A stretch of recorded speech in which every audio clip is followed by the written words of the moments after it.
रात के 3 बज रहे हैं। मैं निकला हुआ हूँ दिल्ली से नैनीताल और ये सफर होने वाला है एक इलेक्ट्रिक व्हीकल के साथ।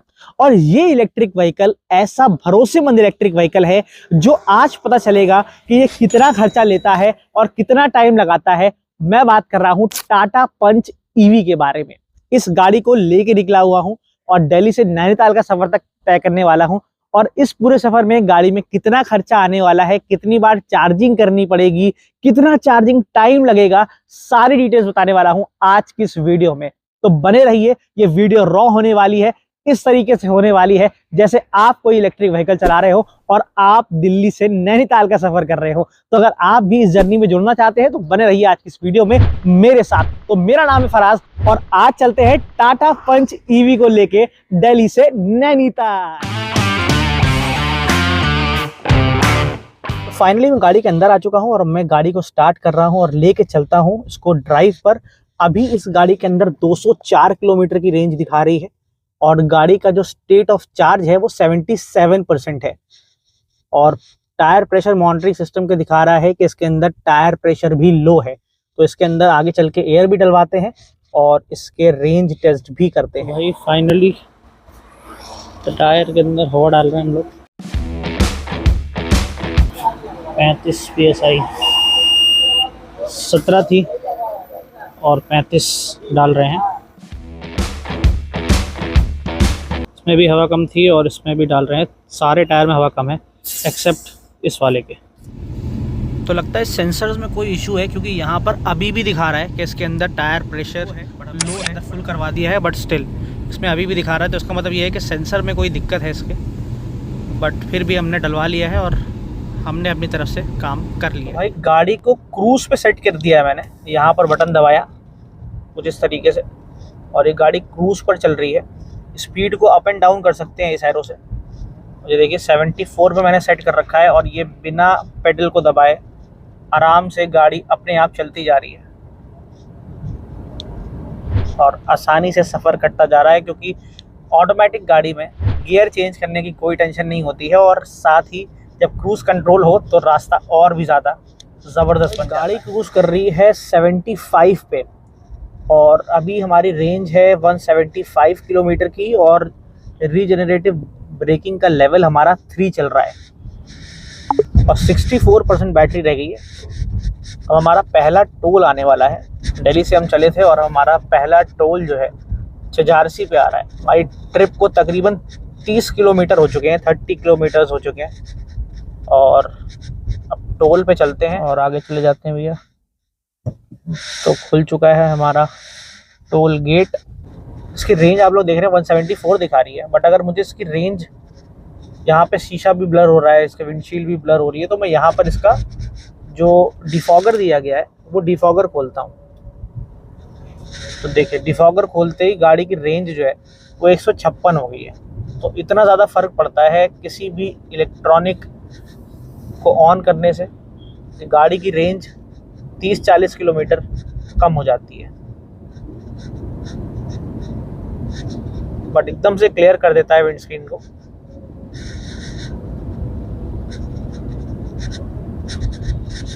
तो चलिए आगे चलते हैं। अभी हमारी 156 किलोमीटर की रेंज है।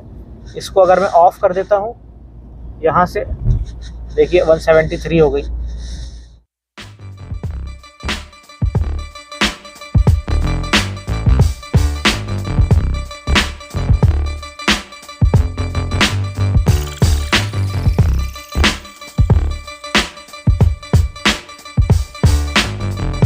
तो भाई दूसरा टोल भी हम लोगों ने, ब्रिज घाट वाला टोल जो है वो क्रॉस कर दिया है। गाड़ी 109 किलोमीटर की रेंज दिखा रही है। अभी यहाँ से गजरौला पे हम लोग रुकने का प्लान कर रहे हैं जो कि 16 किलोमीटर है यहाँ से। और हमारी गाड़ी का जो स्टेट ऑफ चार्ज है वो 43% है। अभी फ़िलहाल ये गाड़ी 90 पर चल रही है। मैंने इस गाड़ी को इको मोड पर चला रहा हूँ, बट इको मोड पे ऐसा कोई रिस्ट्रिक्शंस नहीं है कि गाड़ी 90 या 80 पर रुक जाएगी। आके गाड़ी चलती रहेगी, लेकिन जब परसेंटेज कम हो जाएगी, 10% के आसपास हो जाएगी, तब इसके अंदर जो है आप गाड़ी को ज़्यादा तेज़ नहीं चला सकते हैं। बट इको मोड पे गाड़ी आराम से 100 पे चली जाती है, जो कि मैंने ऑलरेडी चला कर देख लिया है। बाकी फ़िलहाल अभी हमारा जो गजरौला है वो यहाँ से 17 किलोमीटर दिखा रहा है। और 17 किलोमीटर पे रुकते हैं, इस गाड़ी को फुली चार्ज करते हैं, फिर आगे चलते हैं नैनीताल की तरफ। तो 2 टोल अभी तक हमने क्रॉस कर लिए हैं। चलिए आगे चलते हैं। अभी तो रात है, ज़्यादा कुछ दिखाने को नहीं है, बट जब दिन होगा, सुबह होगी, तब ज़्यादा चीज़ें मिलेंगी। फ़िलहाल अभी आपको चार्जिंग के ही स्टेटस और अपडेट्स देते हुए चलते हैं आगे।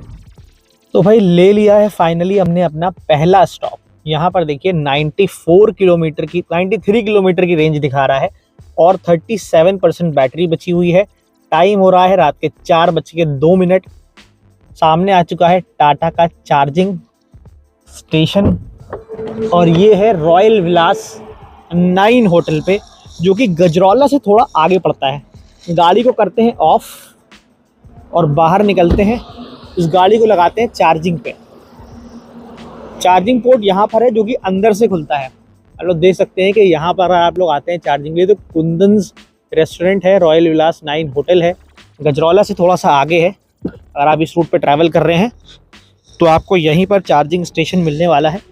बाकी यहाँ से वो ओपन हो जाता है।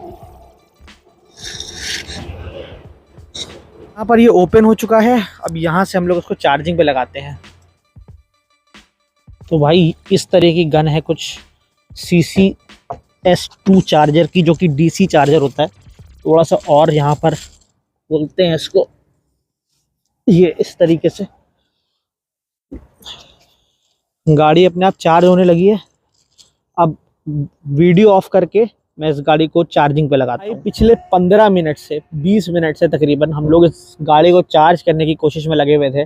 बिल्कुल सारी चीज़ें वही करी, जो गाड़ी की ऐप डाउनलोड करी, जो कि ऑलरेडी थी मेरे पास टाटा पावर की। ऐप डाउनलोड करने के बाद उसमें पैसा डाला, 400 रुपये डाला मैंने, और 400 रुपये डालने के बाद पूरा वही सेम प्रोसीजर फॉलो किया। गाड़ी को लॉक कर दिया और चार्जिंग वार्जिंग पे लगा दिया। उसके बाद चार्जिंग स्टार्ट करी और चार्जिंग स्टार्ट ही नहीं हो रही थी। काफ़ी देर तक इंतज़ार करते रहे बट चार्जिंग स्टार्ट नहीं हुई। हमारा तकरीबन 20 मिनट वेस्ट हो चुका है इस चार्जर की वजह से। टाटा का ये चार्जर है। अब इसमें चार्जर का इशू है या क्या इशू है पता नहीं, क्योंकि ये कनेक्ट नहीं कर पा रहा है। बार बार लगाते हैं, 120 सेकंड्स के आसपास वो वेट करने को कहता है। बार बार वेट करते हैं पर स्टिल वो चार्जर नहीं चलता है। अब हम लोग चल रहे हैं आगे, निकलते हैं, देखते हैं जहाँ पर भी चार्जर अवेलेबल होगा गाड़ी को अब चार्ज कराएंगे, क्योंकि इसका वेट करना सही नहीं है, क्योंकि यहाँ पर वैसे ही सब कुछ बंद है और सब कुछ ही बंद है और यहाँ पर कोई सपोर्ट के लिए भी नहीं है। तो अब हम लोग चलते हैं आगे और देखते हैं कौन सा चार्जिंग स्टेशन मिलता है और फिर चार्ज करेंगे टाटा की पंच को। फाइनली ये मैकडी के स्टैटिक चार्जर पर गाड़ी को चार्जिंग पे लगा दिया है, बट बहुत मेहनत मशक्क़त के साथ ये गाड़ी चार्जिंग पे लगी है। और जब तक ईवी के अंदर स्ट्रगल ना हो तो वो ईवी नहीं होती है। और ये चीज़ मैंने फेस कर ली है, क्योंकि इसको भी जब हम लोगों ने चार्जिंग पे लगाया तो एक कहीं किसी भी तरीके से ऑन नहीं हो रहा था। तो यहाँ पर ऊपर दिया हुआ हेल्पलाइन नंबर पे मैंने कॉल किया है। और बहुत अच्छी बात ये है, बिग शाउट आउट है स्टैटिक को, जो कि 24/7 इनकी हेल्पलाइन खुली रहती है। कहीं भी आप हो, किसी हेल्पर की ज़रूरत नहीं है, किसी असिस्टेंट की ज़रूरत नहीं है। सीधे आप कॉल करिए सपोर्ट पे, ये आपको बता देंगे कि क्यों नहीं हो रहा है। और अगर नहीं होता है इस मशीन से तो वो वहीं से चार्जिंग इनिशिएट कर देते हैं। खाली आप गन यहाँ पर लगा दीजिए और इसकी जो चार्जिंग है वो स्टार्ट हो जाती है। तो थोड़ा सा प्रॉब्लमेटिक तो है, क्योंकि अगर कोई नया होगा और कोई एजिड इंसान होगा तो शायद वो इतना टेकी ना हो तो वो समझ ना पाए। तो इसलिए थोड़ा सा प्रॉब्लम तो हो सकती है। बट फिलहाल हमारी ये जो गाड़ी है हमने 37% पे अप्रॉक्सीमेटली चार्जिंग पे लगाई थी और अभी 43% हो गया है। यहाँ पर आप देखेंगे तो 43% हो गया है। तकरीबन 1.80 किलोवाट इसके अंदर चार्ज हो गया है। स्टार्ट एसओसी हमारा 37% था। जब 37% था तो हमने इसको चार्जिंग पे लगाया था। अब 43% हो गया है सिर्फ 5 मिनट में। उसका राज ये है कि ये 60 किलोवाट आवर का है और गाड़ी की बैटरी हमारी 35 किलोवाट आवर की है, तो ये जल्दी से चार्ज होगा ही। तो अब देखते हैं कितना टाइम लगता है, कितनी कॉस्ट आती है। लेकिन हाँ, एक चीज़ और है कि स्टैटिक का चार्जर थोड़ा सा ज़्यादा पैसे मांगता है। मतलब अगर आपको चार्जिंग स्टार्ट करनी है तो आपको मिनिमम चार्जिंग जो है 546 रुपीज़ के पैसे डालने पड़ेंगे। इसका रिस्क लेना पड़ेगा 546 रुपये का, तब जाकर इसकी जो चार्जिंग है वो स्टार्ट होती है। जबकि किसी और ऐप में आप जाते हैं तो वहाँ पर आप लोग कोई स्टैंडर्ड अमाउंट फिट नहीं करना पड़ता है।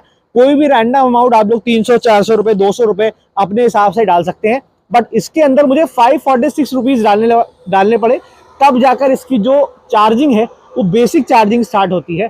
और यूनिट जो है कितना कॉस्ट करती है वो अभी हम लोग चार्ज करने के बाद बताते हैं। फिलहाल यहाँ पर जो है आप देख सकते हैं कि 44% हो गया है जब से मैं वीडियो बना रहा हूँ। फाइनली ये टाटा पंच चार्ज हो चुकी है, काफ़ी टाइम लग गया इसको चार्ज करने में। अब हमने इस गाड़ी को जब चार्ज पे लगाया तो 38% पे थी हमारी गाड़ी, जो थी वो 38% पे थी। अब ये गाड़ी 99% पे हो गई है, 100% अनफॉर्चुनेटली नहीं हुआ, ये फिर से रुक गया है। अब हमने इस गाड़ी को 2 बार चार्ज किया है, मतलब पहली बार जब हमने चार्ज लगाया तो 38 से लेके 48 के आसपास रुक गया और फिर 50% दिखाने लगा। फिर उसके बाद हमने दोबारा चार्जिंग पे लगाया तो 50% से 100% तक हमने इसको चार्ज किया है। अब बताते हैं कि कितना खर्चा आया है बॉस इसको चार्ज करने में और टाइम कितना लगा है। अब मैंने इस गाड़ी को चार्ज किया 38% से लेके 99% तक, तो तकरीबन 61-62% मैंने गाड़ी को चार्ज किया है। अब इस 61-62% को चार्ज करने में मुझे जो टाइम लगा है वो आप समझ लीजिए कि इसको पहली बार जब मैंने चार्ज किया है तो 12 मिनट में चार्ज हुई है, 3.5 यूनिट। फिर उसके बाद जब मैंने गाड़ी को चार्जिंग पे लगाया है तो ये तकरीबन 61 मिनट ले लिया इसने, तो तकरीबन समझ लिए 61 और 12 यानी 73 मिनट्स इसने ले लिया है इस गाड़ी को 61% तक चार्ज करने में।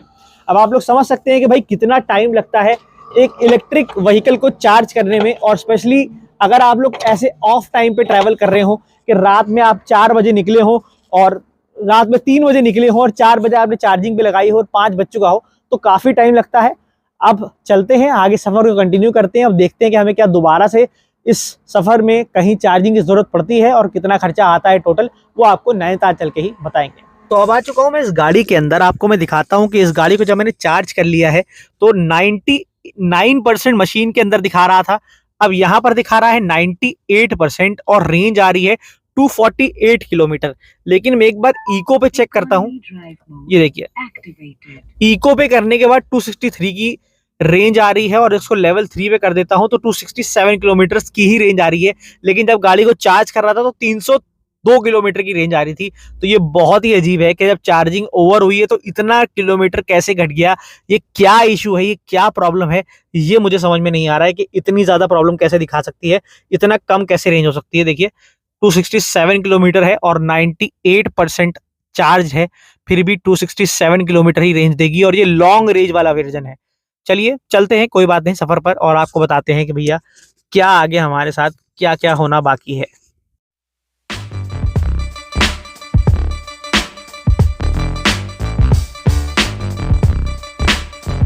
तो एक बार और रुकना पड़ा हमें, क्योंकि जो हमारा डेस्टिनेशन था वो दूर था और इस इलेक्ट्रिक व्हीकल की सबसे बड़ी जो रेंज एंजाइटी है वो ये है कि इसके अंदर 56% की बैटरी रह गई थी। तो यहाँ पर आए हैं, टाटा पावर का चार्जर लगा हुआ है। ये 7th हेवन होटल है जो बाजपुर के पास पड़ता है नैनीताल से पहले। हम वहाँ पर रुके हैं हम लोग। यहाँ पर 56% थी, 2% हो चुकी है और इसको हमने चार्जिंग के लिए लगा दिया है। अब देखते हैं कि टाटा पावर की चार्जिंग कितना टाइम लेती है और कितने पैसे लगाती है ताकि हमारी ये टाटा पंच ईवी चार्ज हो सके। तो चलिए मैं इंतज़ार करता हूं और आपको फिर बताता हूं कि टाटा पंच को दूसरी बार चार्ज करने में कितना खर्चा आया है। अब ये जो गाड़ी है इसको हमने चार्ज कर लिया है, बट ये 100% चार्ज नहीं हो पा रही है, इसमें बहुत टाइम लगता है। 98 से 100 पे जाने में तो काफ़ी टाइम लग जाता है। तकरीबन 52 मिनट हमने चार्ज किया है। 56-58% हमारी ऑलरेडी कार चार्ज थी, बट हमने इसको 99% तक चार्ज कर लिया है, पर 100% नहीं हो रहा है। 52 मिनट्स हो चुके हैं और इस 52 मिनट्स में इस गाड़ी ने तकरीबन 15 किलोवाट आवर गाड़ी को चार्ज किया है। और अगर बात करता हूँ कॉस्टिंग की, कितना खर्चा आया है मुझे इस गाड़ी को चार्ज करने में, 15 यूनिट तकरीबन 20 रुपये के आसपास से यूनिट लगी है और 319 रुपये मैंने दिए हैं। 319.20 रुपये इसको मैंने दिया है चार्जिंग करने के बाद, और ये है इसकी कॉस्टिंग। और आप समझ सकते हैं कि 52 मिनट लग गया है मुझे 56 से 99 पर आने में, तो चार्जिंग टाइम तो 50 मिनट से ऊपर ही लग रहा है। और 1 घंटे में तो ये चार्ज नहीं होती है 0 से 80%। पता नहीं कौन सी फिगर है, बट रियल वर्ल्ड में अगर हम लोग 30 किलोवाट आवर के चार्जर से चार्ज करते हैं, हो सकता है 60 किलोवाट के चार्जर से मैं चार्ज कर रहा हूँ, अगर हो सकता है कि ये जो रेंज क्लेम करती है कंपनी वो शायद कुछ और ज़्यादा पावरफुल चार्जर से काउंट किया जाता हो, बट इसके जो आउटपुट आते हैं वो इतने आउटपुट आते भी नहीं है। 60 किलोवाट आवर का आउटपुट इसके अंदर आते ही नहीं है, जबकि इसके अंदर और कम आउटपुट आता है। इसी वजह से शायद इसका चार्ज जो है वो थोड़ा सा डिले रहता है। तकरीबन 52 मिनट में 15 यूनिट चार्ज हुई है, 15 किलोवाट आवर चार्ज हुई है। चलते हैं आगे नैनीताल की तरफ और देखते हैं क्या अब मुझे और टाइम लगने वाला है या फिर हम लोग सब सीधा नैनीताल पहुंचने वाले हैं। तो फाइनली 8 घंटे की ड्राइव के बाद सामने पहाड़ दिखना शुरू हो चुके हैं और इस गाड़ी को हमने 2 बार चार्ज किया है जो मैंने आपको बताया है, और इतना टाइम लग चुका है, जबकि दिल्ली से नैनीताल का जो टाइम है वो तकरीबन 6 से 7 घंटा लगता है। अगर नॉर्मल ड्राइव करते हुए और स्टॉप लेते हुए भी जाए तो 6 से 7 घंटे में इंसान पहुंच जाता है। बट इलेक्ट्रिक कार को चार्ज करने की वजह से जो एक्स्ट्रा टाइम लगा है, अभी भी तकरीबन 1 घंटा 7 मिनट दिखा रहा है नैनीताल का डिस्टेंस, और उम्मीद है कि हम लोग 11:30 तक पहुंचने वाले हैं। तो सुबह के 2 बजे हम लोग चले हुए हैं, रात के 2 बजे से चले हुए हैं, बट अभी तक 10 बज चुके हैं। स्टिल हम लोगों को पहाड़ दिखना शुरू हुए हैं, बट अभी हम लोग करीब नहीं आए हैं। तो खर्चा तो बहुत कम आया है, जो कि मैं आपको आगे बताऊंगा कि कितना खर्चा आया है टोटल, बट जो टाइम लगा है वो बहुत ज़्यादा। फाइनली हम पहुंच चुके हैं नैनीताल और गाड़ी के अंदर जो रेंज रह गई है वो 50% की है। 99 किलोमीटर चल सकती है इको मोड में। आप ये समझ सकते हैं कि पहाड़ पे जब ये गाड़ी चली है तो 37 किलोमीटर यानी 37 किलोमीटर का जो डिस्टेंस था उसके लिए तकरीबन इसने 168 किलोमीटर की रेंज यूज करी है। तो आप समझ सकते हैं डबल से भी ज्यादा चढ़ाई पर जब भी आप लोग स्टीप रास्तों पे पहाड़ों पे इलेक्ट्रिक व्हीकल को चलाएंगे तो डबल से भी ज्यादा चार्जिंग लेके आपको चलनी पड़ेगी। फाइनली मैं पहुंच चुका हूं नैनीताल, और इलेक्ट्रिक व्हीकल से नैनीताल आना बहुत इंपॉर्टेंट भी था, ये प्रूव करने के लिए, ये दिखाने के लिए कि भैया इलेक्ट्रिक व्हीकल पहाड़ों पे जा सकता है। और आज मैं आ चुका हूं इस इलेक्ट्रिक व्हीकल से नैनीताल। अब आपको पूरा रैपअप दे देता हूं, जो भी आप लोगों ने रॉ शॉट्स देखे, मैंने व्लॉग की तरह आप लोगों को बताया है, कहां से निकले, कब रुके, कितना टाइम लगा, लेकिन एक बार समराइज करके बताता हूं कि भैया इलेक्ट्रिक व्हीकल से, टाटा की इलेक्ट्रिक व्हीकल से अगर नैनीताल आना है, एक पहाड़ों पर घूमने आना है, तो कितना खर्चा आएगा और कितना टाइम, कितना खर्चा आएगा। ये देखिए, सबसे पहले मैं आपको बताता हूं कि इस गाड़ी को मैंने दिल्ली से नैनीताल आने के लिए 2 बार चार्ज किया है। अब पहली बार जब चार्ज किया था तो मैं गजरौला पे मैंने इस गाड़ी को चार्ज किया है, जहां पर मुझे 2 बार चार्ज करना पड़ा था और तकरीबन टोटल खर्चा 467 रुपीज का आया था। 467 रुपीज चार्ज करके मैंने गाड़ी को 100% चार्ज कर लिया था। अब कितना परसेंट मैंने चार्ज किया, तकरीबन मुझे टाइम जो लगा था 73 मिनट्स लगे, और 73 मिनट मैंने वहां पर वेट किया। रात में कुछ खुला नहीं था, बट स्टिल मैंने टाइम पास किया। पेट्रोल पंप पे थोड़ा बहुत ढाबे वगैरह थे, वहां पे हम रुके। 73 मिनट मैंने गाड़ी को चार्ज किया, 61% 62% के आसपास मैंने गाड़ी को चार्ज कर लिया। उसके बाद मेरी ऑलरेडी बैटरी थी 62% चार्ज करने के बाद हम आगे बढ़े, और फिर हम लोग आगे बढ़ने के बाद मैंने नैनीताल पर चढ़ने से पहले, पहाड़ों पर आने से पहले, एक बार एक जगह पड़ती है बासपुर में मैंने गाड़ी को दोबारा चार्ज किया। अब पहला खर्चा आया था 467 रुपीज का, और मैंने गाड़ी को चार्ज कर लिया। देन मैं बासपुर रुका, और बासपुर में रुकने के बाद मैंने गाड़ी को दोबारा से चार्ज किया। मेरी गाड़ी में चार्जिंग थी, बट स्टिल मैंने चार्ज कर लिया, क्योंकि पहाड़ों पर कितना बैटरी डिप्लीट होगी ये चीज जानना बहुत जरूरी था। अब मैं आया, मैंने वहां पर गाड़ी को चार्ज किया, तकरीबन मैंने 52 मिनट्स गाड़ी को चार्जिंग पे लगाया, और चार्जिंग पर लगाने में मैंने गाड़ी को तकरीबन जो है वो जो 15 किलोवाट होता है यूनिट, उतना मैंने गाड़ी को चार्ज कर लिया। अब अगर बात करते हैं भैया कितना खर्चा आया वहां पर, तो तकरीबन 319 रुपए खर्चे हुए मेरे वहां पर बासपुर में लगाने के लिए। अब मैंने कहां पर कौन कौन से चार्जर इस्तेमाल किए, देखिए पहला चार्जर मैंने इस्तेमाल किया स्टैटिक कंपनी का चार्जर लगा हुआ था, वहां पर मैंने चार्ज किया गजरौला में। दूसरी बार मैंने चार्ज किया बासपुर में आगे टाटा पावर का ही इलेक्ट्रिक स्टेशन था, वहां पर मैंने गाड़ी को चार्ज किया। अगर पर यूनिट कॉस्ट की बात करते हैं तो अप्रोक्सीमेटली 20 रुपए से लेके 21 रुपए दोनों ही जगह खर्चा आया मुझे, 20 से 21 रुपए। अब टोटल टाइम की बात करता हूं, मुझे कितना टाइम लगा। देखिए दिल्ली से नैनीताल का जो ये सफर है तकरीबन 6 से 7 घंटे में पूरा हो जाता है। लेकिन अगर आपके पास इलेक्ट्रिक व्हीकल है, इलेक्ट्रिक व्हीकल से आने का प्लान कर रहे हैं, तो देखिए फिर आपको थोड़ा सा टाइम भी एक्स्ट्रा लेके चलना पड़ेगा, क्योंकि इलेक्ट्रिक व्हीकल से मुझे नैनीताल पहुंचने में, मैं रात में 2 से ढाई बजे के करीब निकला था और नैनीताल में पहुंचा हूं 11 बजे, तो तकरीबन समझ लीजिए 9-10 घंटे मुझे पूरी तरीके से लग चुके हैं, जहां पर मैंने 2 बार चार्जिंग के लिए मैं रुका हूं। और आप लोग को जो टोटल खर्चा आएगा, अगर आप लोग नैनीताल आना चाहते हैं, तो 786 रुपीज, 786 रुपए का खर्चा आया, और मैं दिल्ली से नैनीताल आ गया साहब। और अगर आप लोग किसी पेट्रोल गाड़ी से दिल्ली से नैनीताल आते हैं तो 2-2,500 रुपए का पेट्रोल तो लग ही जाता है। और सबसे बढ़िया बात यह है कि जब मैं अभी पहाड़ों से उतरूंगा और उतरने के बाद जब मैं गाड़ी को चलाऊंगा तो भी आप लोग को एक ड्राइव एक्सपीरियंस बताऊंगा, लेकिन ये बताऊंगा कि कितना बैटरी कम यूज होती है पहाड़ों से उतरने में, क्योंकि इसके अंदर रीजेनरेटिव ब्रेकिंग मिलती है, लेवल 3 मिलते हैं। अब उससे क्या होता है कि जितनी बार गाड़ी के अंदर ब्रेक दबती है वो जो है एनर्जी जो वेस्ट होती है उसको यूज करके बैटरी में डाली जाती है, जिससे बैटरी चार्ज होती रहती है धीरे धीरे। अभी मैं काफी किलोमीटर नीचे उतर चुका हूं, लेकिन फिर भी मेरी गाड़ी के अंदर जो है वो चार्जिंग उतनी ही रह रही है, मतलब 102 किलोमीटर की ही मेरे पास जो है रेंज आ रही है।